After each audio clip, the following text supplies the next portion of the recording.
अस्सलाम वालेकुम जी। आज का जो हमारा लेक्चर है वो सरफेस केमिस्ट्री के हवाले से है और इससे पहले जो मैंने लेक्चर अपलोड किया है वो इंट्रोडक्शन के हवाले से था कि सरफेस केमिस्ट्री में कौन कौन सी चीज़ें यूज़ होती हैं, कौन कौन सी बेसिक टर्म यूज़ होती है जो कि सरफेस केमिस्ट्री को पढ़ने से पहले आपको आनी चाहिए। अगर उन चीज़ों का नहीं आपको अंदाज़ा तो सरफेस केमिस्ट्री के आप कॉन्सेप्ट या चीज़ों को समझ नहीं सकते। क्रैम तो आप कर लेंगे लेकिन समझ नहीं सकते चीज़ों को। उसमें मैंने लास्ट टाइम ये बताया था कि एक्सटेंट ऑफ एब्जॉर्प्शन डिपेंड करती है, मैंने ये बताया था कि डिपेंड करती है, फंक्शन है या डिपेंड करती है सरफेस एरिया पे, ठीक है, nature of absorbent and absorbent पे, ठीक है, टेम्परेचर पे डिपेंड करती है एंड प्रेशर पे डिपेंड करती है। अब फॉर एग्जाम्पल मैं एब्जॉर्बेंट और एब्जॉर्बेट को कांस्टेंट कर देता हूँ, एक ही एब्जॉर्बेंट लेता हूँ, एक ही एब्जॉर्बेट लेता हूँ जिसने उस पर एब्जॉर्ब होना है, ठीक है, मैं इसकी नेचर को कांस्टेंट कर देता हूँ। जब नेचर को कांस्टेंट करूंगा तो उसका सरफेस एरिया भी कांस्टेंट हो जाएगा, ए भी कांस्टेंट हो जाएगा, ठीक है, सरफेस एरिया भी हमने कांस्टेंट कर दिया, नेचर भी कांस्टेंट कर दी, और एक स्पेसिफिक टेम्परेचर पे हम स्टडी कर रहे हैं एब्जॉर्प्शन। स्पेसिफिक टेम्परेचर पे मीन के टेम्परेचर भी हमने क्या कर दिया, कांस्टेंट कर दिए। अब फिर प्रेशर हमारे पास बच गया। अब एक ऐसा मैथमेटिकल रिलेशनशिप, अब यहां से हमारे पास क्या डेवलप हुआ, एक मैथमेटिकल रिलेशनशिप डेवलप हुआ extent of absorption and pressure के दरमियान at constant temperature, nature of absorbent and surface area. अब ये जो मैथमेटिकल रिलेशनशिप हमारे पास डेवलप हुआ है extent of absorption and pressure के दरमियान, इसे ही हम कहते हैं absorption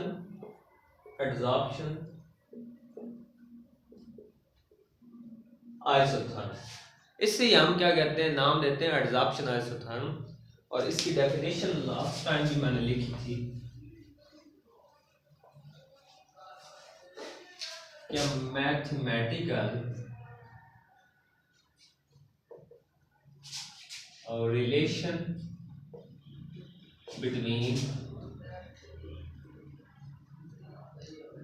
extent of adsorption and pressure at constant temperature,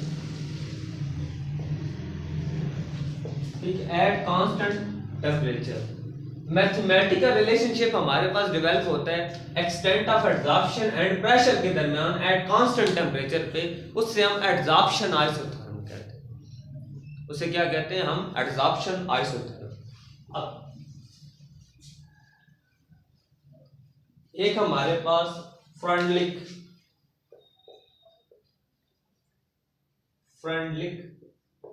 absorption isotherm है।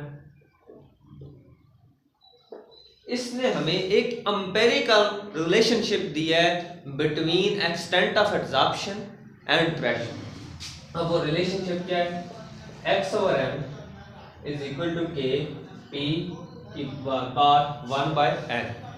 अच्छा, ये हमारे पास रिलेशनशिप है एक्सटेंट ऑफ एब्जॉर्प्शन, ये क्या है, extent of absorption, and this is pressure, और इन दोनों के दरमियान जो रिलेशनशिप है इसे हम कहते हैं एब्जॉर्प्शन आइसोथर्म। और ये हमारे पास एक एम्पिरिकल रिलेशनशिप है extent of absorption and pressure के दरमियान। अब इसमें कि x क्या है, x है जी mass of adsorbed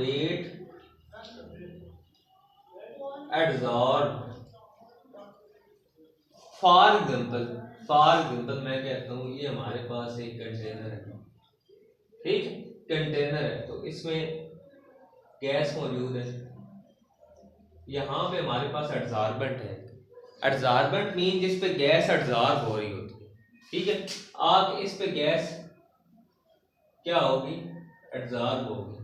जब एब्जॉर्ब हुई, ये क्या था, एब्जॉर्बेट था, ये क्या था, एब्जॉर्बेट था, ये एब्जॉर्बेंट पे आके एब्जॉर्ब हो गया, अब जो एब्जॉर्ब हुआ है उसका मास x है, ठीक है।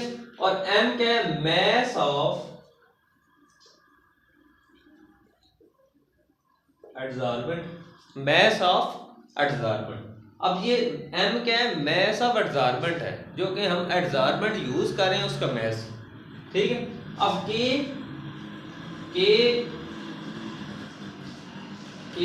And n that is constant.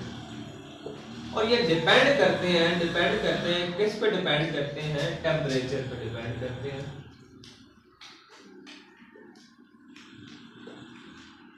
Nature पे डिपेंड करते हैं, किसकी नेचर, एडजॉर्बेंट एंड एडजॉर्बेट की nature. And third, surface area पे डिपेंड करते हैं, सरफेस एरिया पे डिपेंड करते हैं, ठीक है।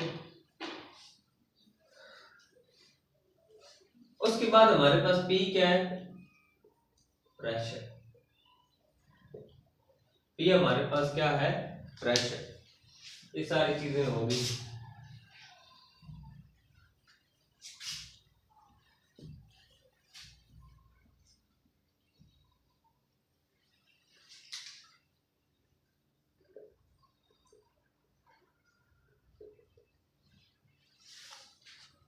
अब हमारे पास इसमें, अब मैं कहता हूं ये हमारे पास एक कंटेनर है फिर, ठीक है।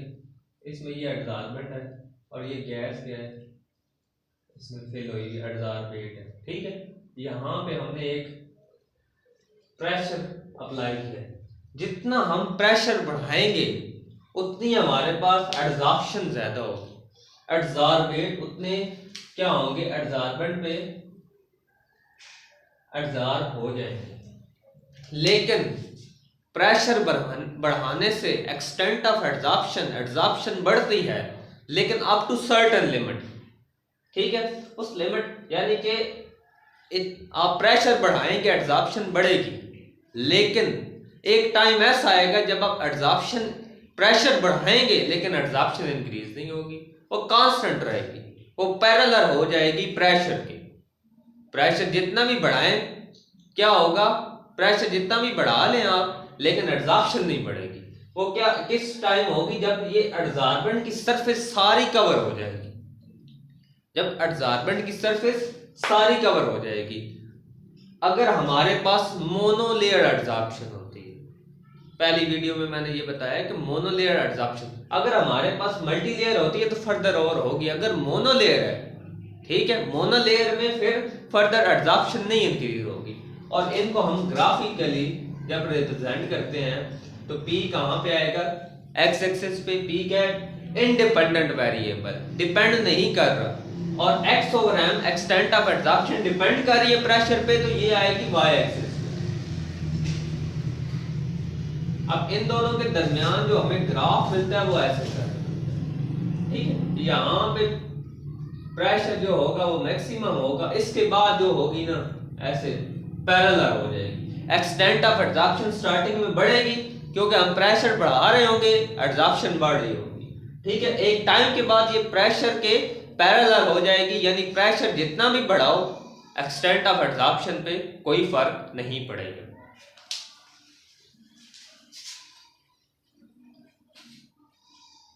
अब हमने K और M की वैल्यूज निकाल दी है, तो K और M की वैल्यूज आप निकाल सकते हैं इजीली। कैसे निकालेंगे, बाय इसको कन्वर्ट करेंगे हम equation of straight line. Equation of straight line कैसे कन्वर्ट करेंगे, taking log on both side, log हमने लिया p की पावर n, लॉग लिया तो x by m is equal to log of p की power n plus log of k आ गया। अब जो आपको पता है, आप छोटी क्लासेस में पढ़ के आए हैं कि लॉग में जब पावर आती है तो वो किधर आ जाती है, स्टार्ट में आ जाती है।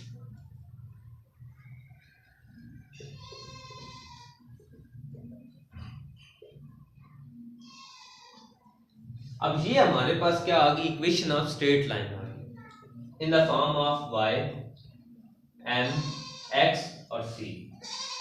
इसको हम स्लोप कहते हैं और इसको इंटरसेप्ट कहते हैं। जब हम इसे ग्राफिकली एक्सप्लेन करेंगे तो लॉग ऑफ, यहाँ पे पी है, सॉरी, लॉग ऑफ पी कहाँ पे आएगा?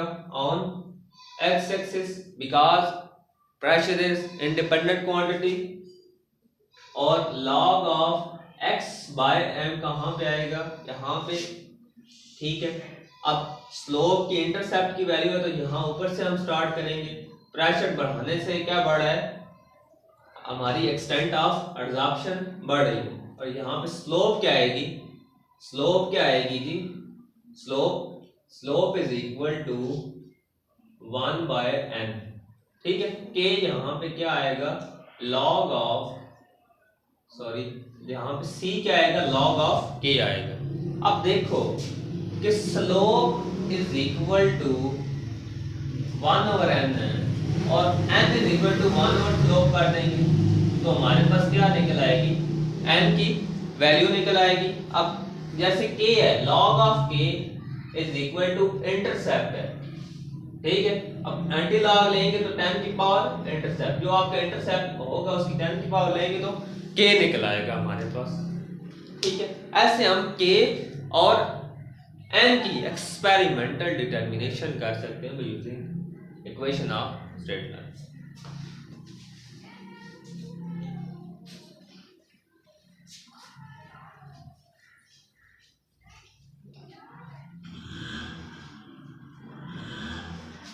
फॉर एग्जांपल हमने ये कहा कि एक्सटेंट ऑफ एब्जॉर्प्शन किस पे डिपेंड कर रही है? प्रेशर पे डिपेंड कर रही है। हम जितना प्रेशर बढ़ाते जाएंगे उतनी एक्सटेंट ऑफ एब्जॉर्प्शन बढ़ती जाएगी। अब फॉर एग्जांपल हमारे पास एक ना कंटेनर है जिसमें दो चीजें, number 1 is oxalic acid, number 2 is water, number 2 is water. हमने इसमें एक्टिवेटेड चारकोल डाल दिया, एक्टिवेटेड चारकोल डाल दिया, ठीक है।